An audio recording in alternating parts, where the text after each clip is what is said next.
Right, hello. It's Rob Watson, and so I'm going to get the guests to introduce themselves.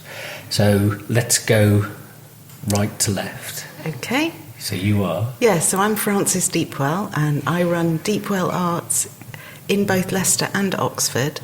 But I'm based in Leicester, so it's very much the home of where I've been for the last 30 years or so. And a couple of years ago, I left higher education, where I was a senior manager and head of department, and I moved into arts and crafts. And I was very motivated to set up a place where adults could come at fairly low cost, so quite accessible, to relax, to be sociable, and to make things. So I'd done pottery for a long time, and I fell naturally into clay and doing things with clay. But my vision was really to bring other makers into the space where I was working, to get people to try out new crafts, to revive old crafts, and rather than be just consumers of made goods, to actually be involved in the making and enjoy themselves while they're doing it. So open up the creativity. So that's a little bit about me. That was expertly done. So Poppy, tell us about yourself. So I'm Poppy Haritaki, and I run Armonia Music and Arts. I am a piano teacher, and since 2018 I got this space where we have instrument teaching, we have violin and guitar, and I just wanted to bring more people, the community, to learn music, to participate in music activities, the early years, the older people. We're doing dancing, we're doing the arts with Francis, we have the Greek community involved here as well, and we're doing Greek dancing and iconography, Byzantine iconography. And my dream, if I close my eyes, I just want to see people coming in and just being creative, having fun, enjoy themselves, and yeah, that's it. So the question to start with, I think, is not necessarily what you do now. We'll get back to that. It's how did you get into what you're doing? So I think I explained a little bit about that just earlier. So I left quite a fractured higher education system. I was quite disillusioned with the sort of processing of students through an education system, and the focus on numbers and the focus on targets and measures that didn't really relate to people's personal development or growth or realisation of who they were in society. So, which I thought was part of what university was about. So I, very small scale, I set myself up with running very easy access little crafting sessions. I found a venue. I live in the West End, in Westcoats, and there's a venue that stood empty for a long time, which had a label on it saying it was an arts venue. And it was on the corner. People know it as the Chemists. It used to be Brennan's the Chemists for a long time. And then it was, for a short time, it was estate agents, and then it was empty. Very prominent position on the corner of Foss Road. So I pursued and I hired it for a short time at a very reasonable rate, and opened up to people passing by to come in and do something. I started getting a bit of traction, and that was 2 years ago. And even today, people know me as, oh, you're the woman who was on the corner. And I'm not, because for the last 2 years I've been here in Armonia Music and Arts, which is the annex to the Church of the Martyrs community hall. And it's a self-enclosed space. It's operated independently of the community hall, so and run by the amazing Poppy, who's here with us. And I've just developed, based on interest and based on my own skills development, I've developed courses, classes, drop-ins and workshops where people can just enjoy making, like I say, because again, the digital age, a lot of what I was doing was screen-based in higher education. It was spending all day just pushing things around on screen, sending messages to people, getting replies, processing stuff. The creativity came in creating new bits of writing. Then AI comes in, and even that's just, people are just using technology for absolutely everything. And kind of losing sight of beauty and beautiful things around them, apart from things that have been mass-produced elsewhere. So I felt quite strongly that I wanted to make things. I wanted to involve people in rediscovering skill of making. So where did what I actually wanted to know when you answered so eloquently, but what I really wanted to know was, where did your creativity start? Oh, okay. So what was the first time? So how did you get into doing I was stuff? inspired by a creative family. I think my mother was an artist. She passed away again about 2.5 years ago now, and that no, it wasn't that long ago. It was 1.5 years ago, but as she was sort of getting more poorly, I was thinking, I've just got to carry on some legacy. She's given me such a wonderful start in life. So all my life I've done bits of painting, drawing. All my adult life I've gone to pottery classes on and off. So I've always found it a relaxing place. It's a place to create nice things, to learn new skills, to feel competent at doing things. I do a lot of DIY as well, and I think the two things are kind of linked. I feel confident to do DIY because I know how things are constructed and that it's not beyond our own wit to make things. Poppy, what about you? What was your creative journey? How did that start? I think in a similar way I have to be thankful to my family, because I had a cousin who was a musician and composer, and I remember it's happening now, that he came one day at home and he said to my mum, "So when is Poppy going to start learning the piano?" And my mum said, "I don't have a clue, I don't know." She didn't have any clue at all about music. So he said, "Well, off you go. I'll go and order a piano, and the piano will come tomorrow here, and you're bringing her there, and we're starting the lessons." But I think as I grew up in the high school, my teachers, if I didn't have the support and the encouragement of my teachers, specific teachers who just saw maybe something to me and said, "Well done, keep going, that's fantastic, music is your thing." I remember I was running the choir, the school choir, and in a way I felt I was not the student, but I was the teacher, because I had the access, I was closer to the teachers. The teacher said, "Yes, do this, do it, go for it," and I felt like I had grown up a few centimeters more.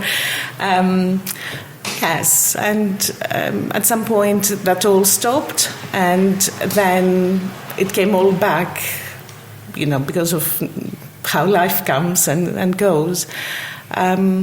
Yes. So how do you describe and explain to people how do you describe your aesthetic view is, your inspiration in terms of the creative style, the approach that you take? What's the mannerism, if you like, or the feeling that you are working with?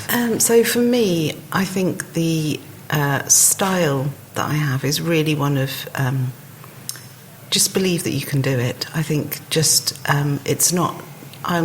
Personally, I lean a lot towards the arts and crafts movement, so I bring a lot of their thinking into the kind of activities that we do. So natural products, trying to be natural. A lot of the sort of organic designs use a lot of nature inspired motifs and stylized motifs that grew up in the sort of Art Nouveau era. So that's the kind of aesthetic that I project.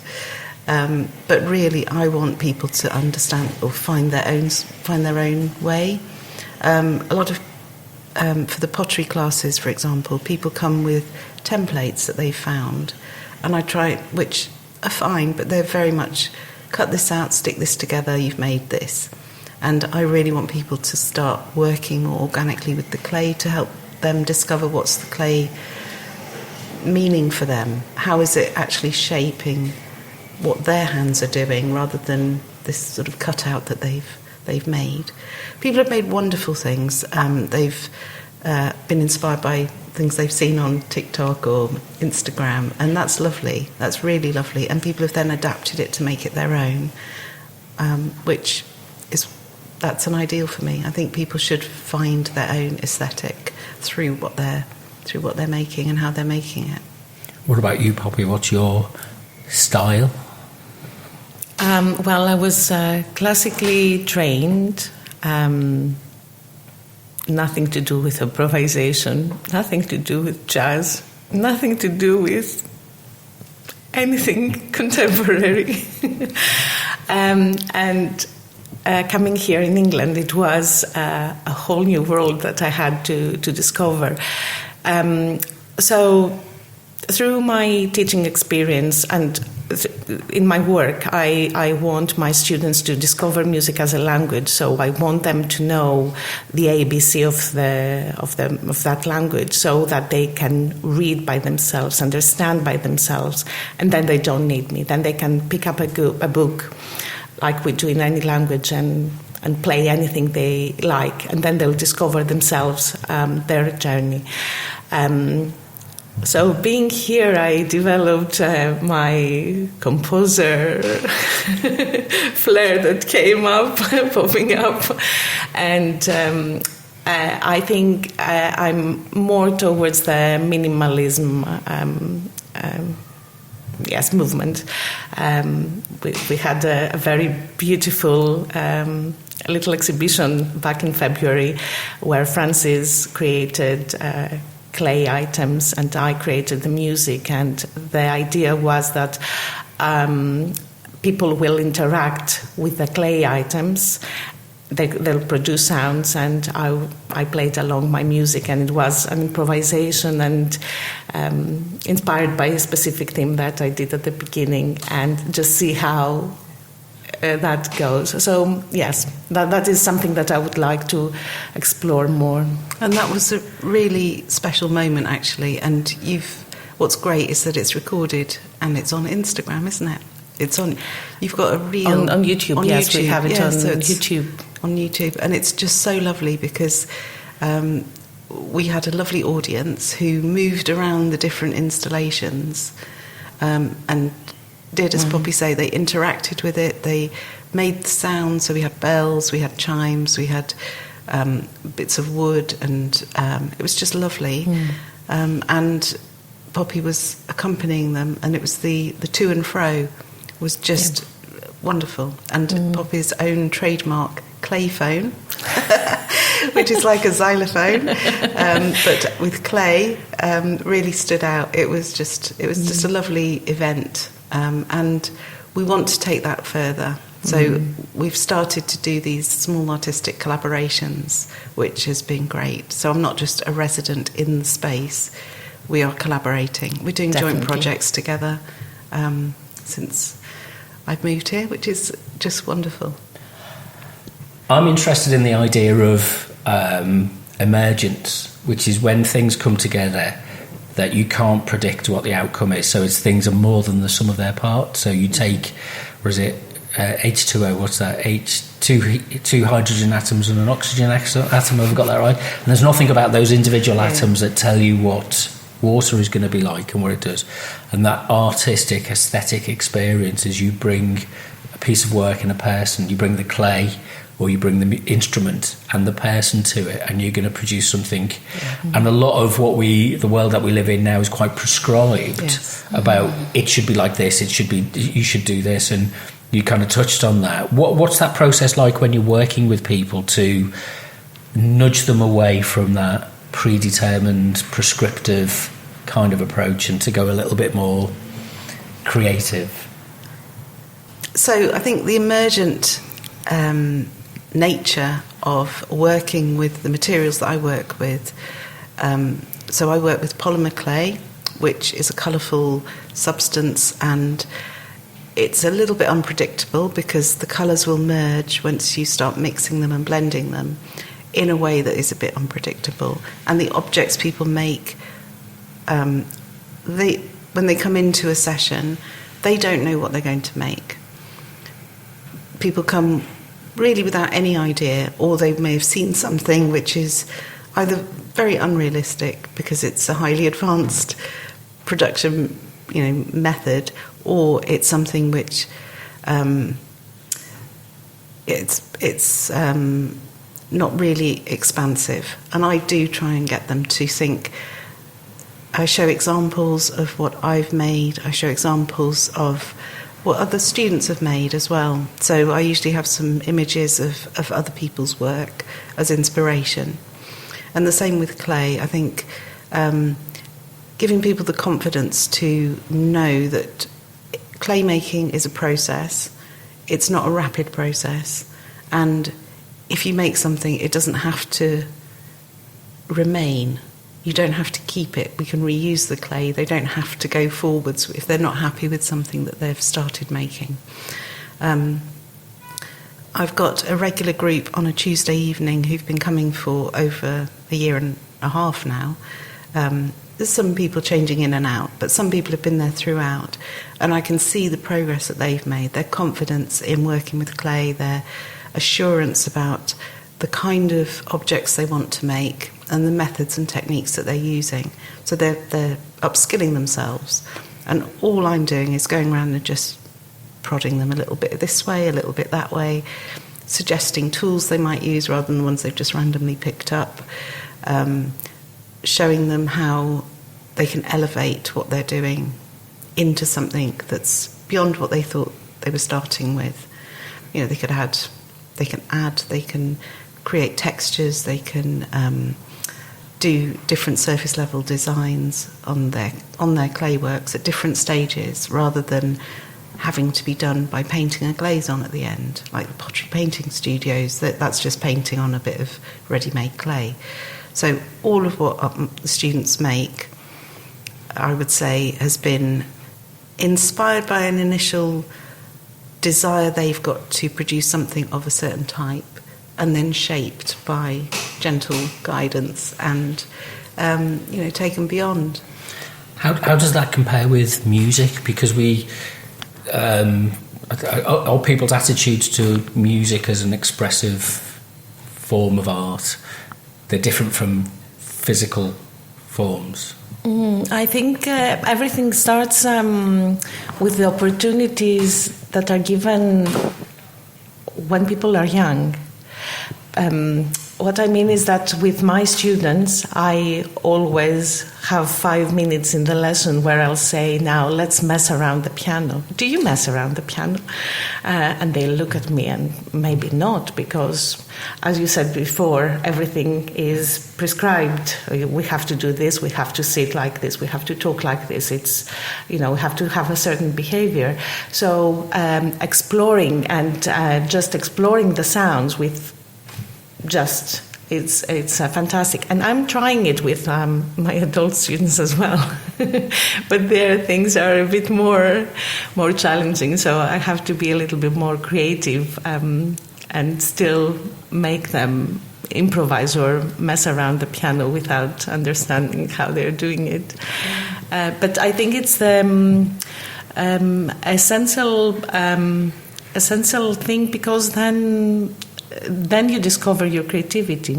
Then you discover something that you never knew it existed, a sound or a print or something. I'm just reminded, so we ran an Easter art club with young people. I generally work with adults, but we were keen to support local children, so we ran an art club at Easter. It was just 4 mornings.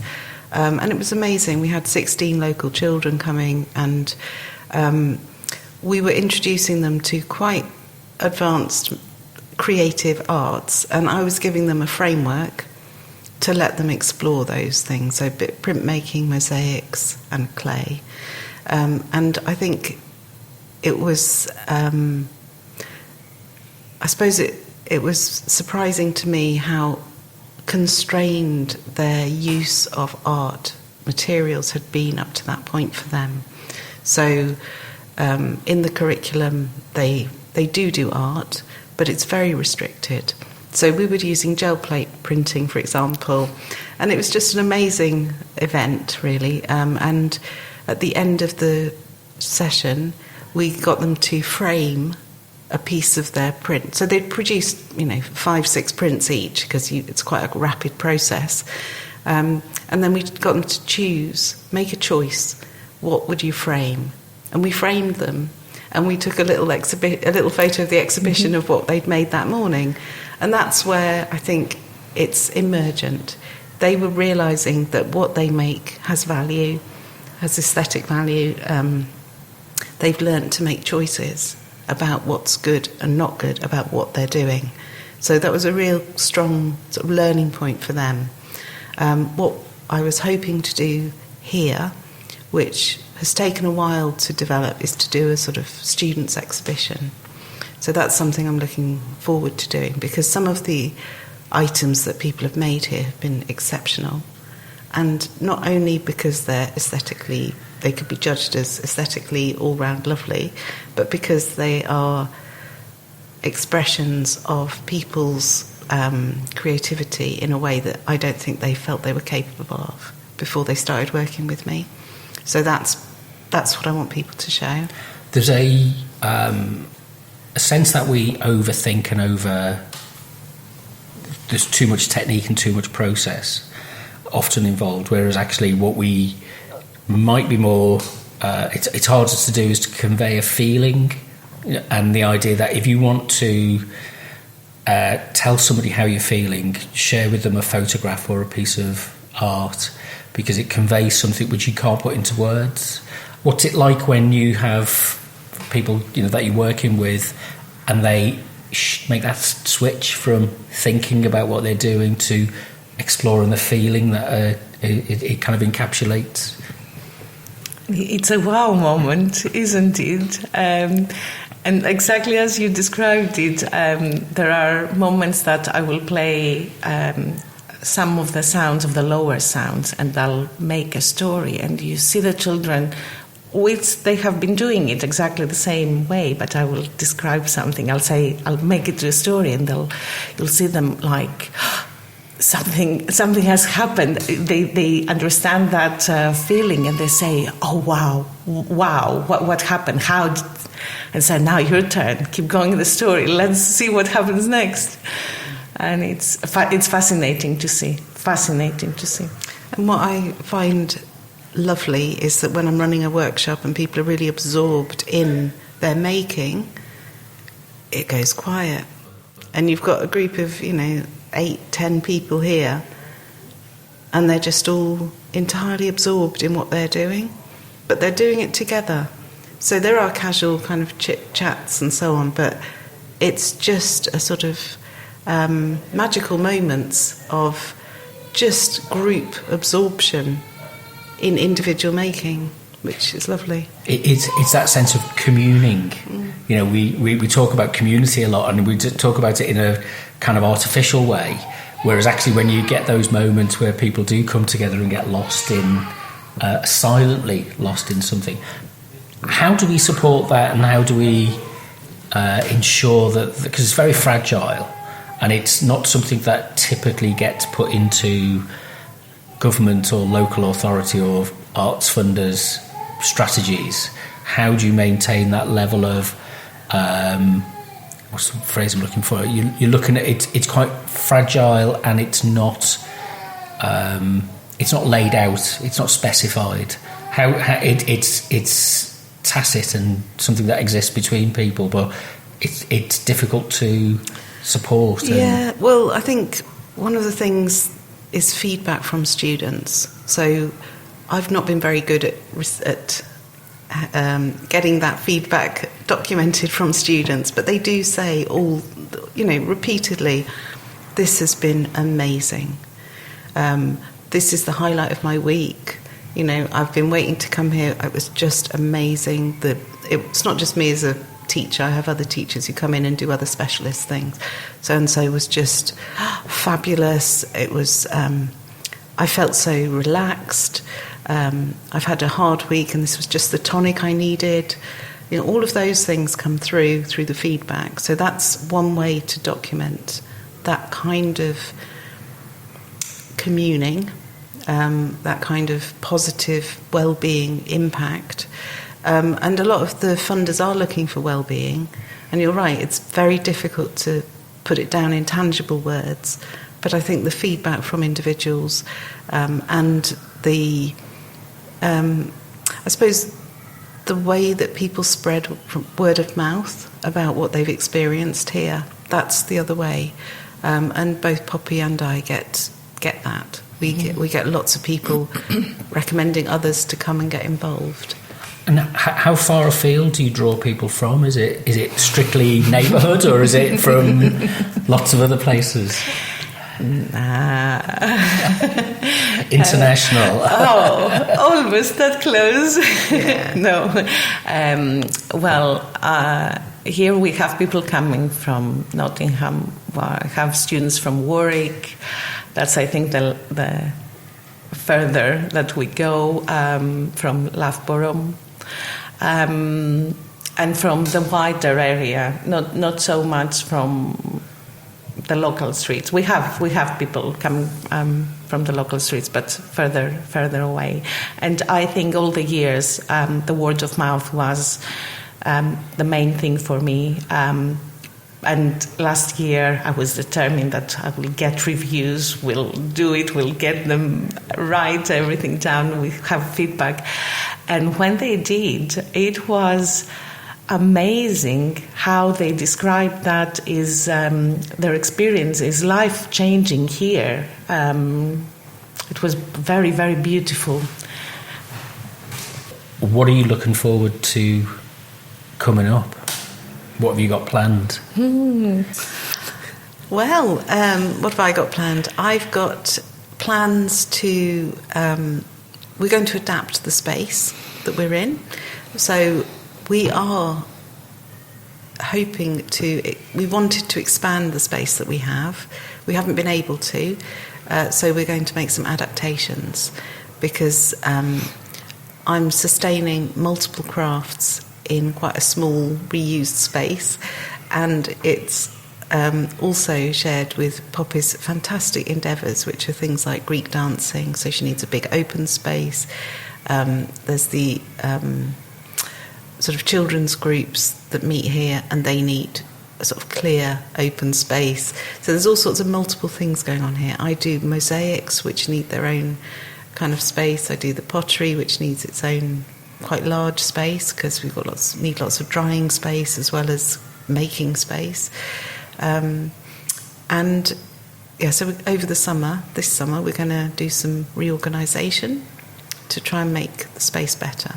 We've got 2 lovely music rooms here, which, are to be preserved because that's what makes the individual music lessons here so special. You've got a kind of hideaway, so you feel like you're just on your own in the classroom where actually everyone around can hear what you're doing. So that in the short term, that's what we're doing. I think Poppy and I are looking at future collaborations. We are hoping to take our exhibition Music and Clay on to a different venue and adapt it in a more participative way, even more participative. We had hoped to get an exhibition up in the cathedral, but we weren't successful with that one. So we're looking to take those collaborations further. Personally, I want the studio here to be a destination pottery studio for people locally.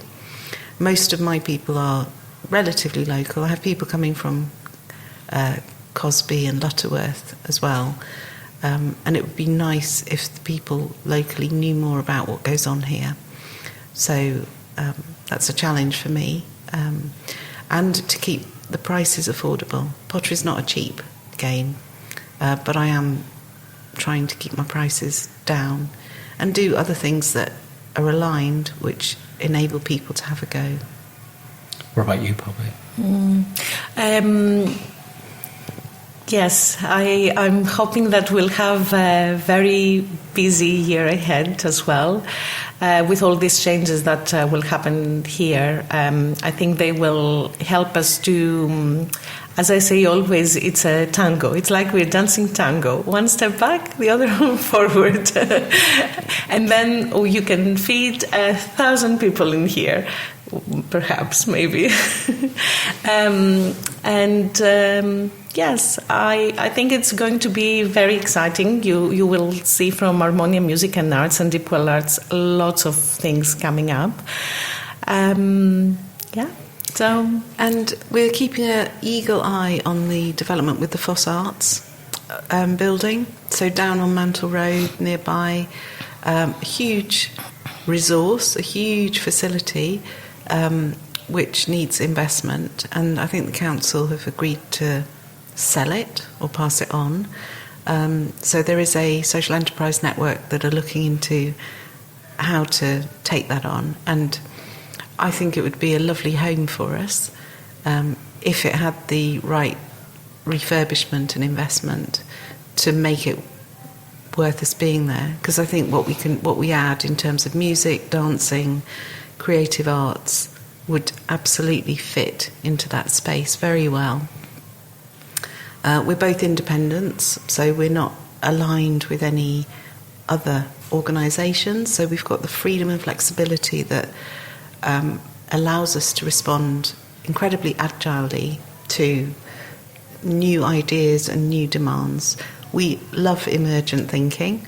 We're both impulsive in terms of we see a good idea and we want to go with it. And that's what's made this collaboration really successful so far. So, before I ask you where can people find out more information, is there anything that we've not talked about that you wanted to say specifically? Because we can always do another conversation at some point as well. No, if you want to come and visit our shop, we have a little shop, which is depleted at the moment because I'm going to a couple of events like the Clarendon Park Festival on Queen's Road on the weekend, and one of the makers markets that's coming up. So I've taken things out of the shop to show there. We want to hear from other creatives who might want to get involved in doing things here. We've got a fairly full programme here, and we're a little bit constrained on the times we can run things here because of what else goes on in the building. So we're doing our best with maximising what goes on, and we just welcome people to come in and have a look and see. So how do people get in contact with you both? I think there are two websites they need to remember and mark down. One is armoniamusicandarts.co.uk and the other one is deepwellarts.com. And there they can find all the information about us, about the space, about the classes we offer, upcoming events, to see past events that we have done, exhibitions, everything is there. And yes, they're very welcome to just come and visit us and have a look in the space. And yeah. And Poppy's got a call out at the moment for more music teachers. Yes, I do. So she currently does piano, guitar and violin, and so any other music teachers would be very welcome to connect. And I'm currently looking for interesting other creatives to come and do some workshops. And if anyone's interested as well in running a after-school club for an art club after school, they're very welcome to come and talk to me here as well. We're both on Facebook. We're both on Instagram. Wonderful, and I'll put the links to that on it as well.